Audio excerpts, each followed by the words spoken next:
Hello అండి. సింపుల్‌గా, టేస్టీగా, హెల్తీగా క్యారెట్ బీట్రూట్ ఫ్రైని ఎలా ప్రిపేర్ చేయాలో చూద్దామా? ముందుగా ప్యాన్ తీసేసుకొని గుప్పుడు శనగపప్పు వేసేసుకొని కాస్త ఫ్రై అయ్యాక దాంట్లో కొంచెం ఆయిల్ వేసి ఫ్రై చేసుకోవాలి.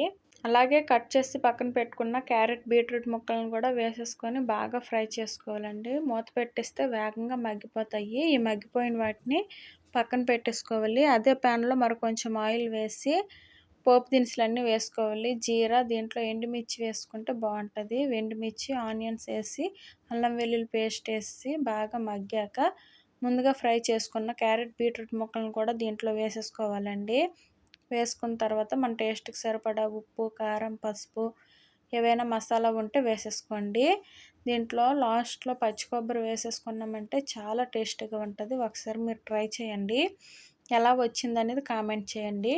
నా వీడియోస్ మీకు నచ్చినట్లయితే సబ్స్క్రైబ్ చేసుకోండి. Thank you for watching.